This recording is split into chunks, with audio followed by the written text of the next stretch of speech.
Here is the old studio cassette deck, the Technics RS-TR270. Unfortunately, suffered a malfunction of its control, the ribbon cable going from the control board onto the main system unit, which resulted in a shorting issue, which then made it get hot. So unfortunately, it's down for the count. But I wanted to point something out about this particular unit. If we take a look with the light, we can see just that it was a high hour unit.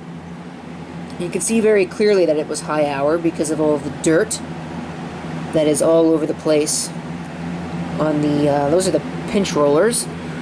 The cab stands aren't clean either. There's hair all over the place inside the unit. And if we take a look at the other one, which I never actually used, you might be able to see that the head is a little dirty as well. So unfortunately, this was high hour, and it never really worked right from the beginning. This deck was messed up because somebody had replaced the belt with a rubber band and messed up the gearing in the process. So it would not fast forward or rewind properly, and you could only play it in one direction.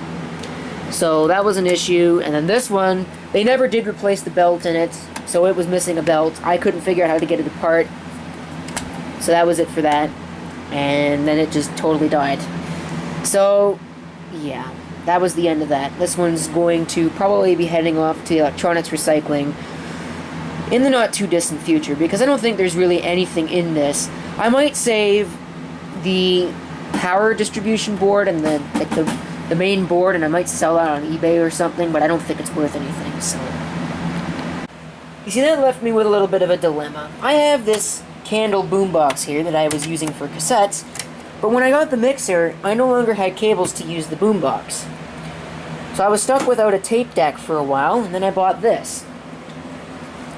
Another Technics is an RS-TR270 though. So it's a little bit fancier. It's got a couple more features than did the other one. We'll take a look at those in a minute. But first of all, the price tag, which I don't think I'll be able to get on camera. I paid $5.99 for that. Yes, I think it was $5.99. It was either $5 or $6.99, which was cheaper than this one, although it was still no exchange. So I didn't test it before bringing it home, because I couldn't test it before bringing it home because I had no tapes, and I didn't bring a test tape with me. So one day I didn't bring a test tape, they had this, because it was not common to come across cassette decks at the thrift store. They just don't show up. I'm guessing maybe because people just don't have them anymore, because cassettes were gone a long time ago, and they're not showing any sign of coming back either. And really, quite honestly, the mini cassette is not really a good audio format anyways. There were so many problems with it, especially now with these decks and the bad belts and whatever. But anyways, that's not the point. This one's actually on. You might be able to see the heater lines are illuminated. It's got two outlets on the back, which I'm powering. Let's see, what am I powering off of that? I think I'm powering the Sony CD changer and this Pioneer CD changer on top of it. But, so, in terms of other features, it's got, if we turn it on here, you can see the display is nice and bright. The display looks the same as the other one. It's got completely motorized exchange here, completely motorized baskets, so you don't have to push it in, although you can still push it in, you just have to be careful with it. With this one over here, it's motorized eject, but you have to actually push it in yourself. Other features that it's got, it does have, it displays both counters. I know that one is another one that this one's got. You can see both counters. The other one, you could only see one. You could see deck 1 or deck 2. And it had a switch deck button. This one doesn't have that. Other features, I believe that this has got, the other one doesn't. Dolby noise reduction? No.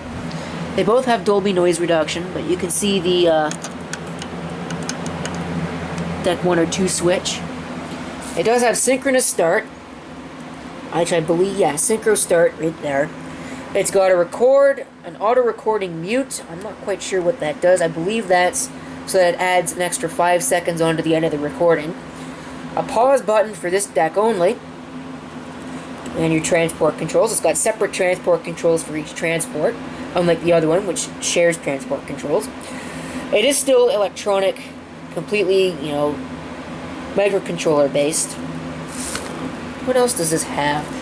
Dolby HX Pro. I believe the other one only has Dolby B noise reduction. This one has got B and C as well. And of course HX Pro for, I believe that's recording only. But anyways, I'm going to put a tape in there. Or, well, I won't put a tape in there. We're going to take a look at the inside and take a look at this.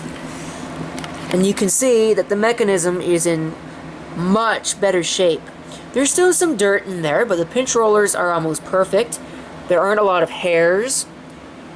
And it looks like it was probably maybe used a few times. Both decks are like that. The pinch rollers are almost perfect.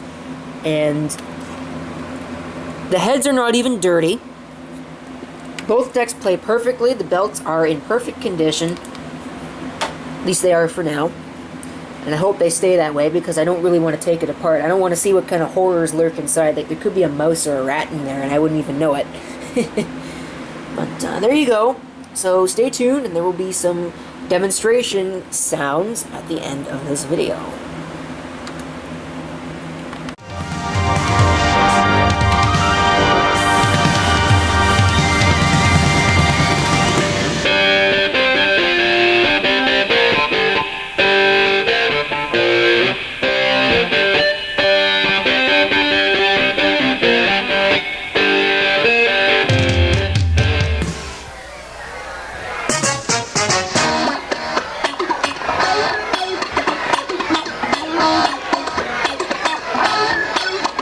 That make you go,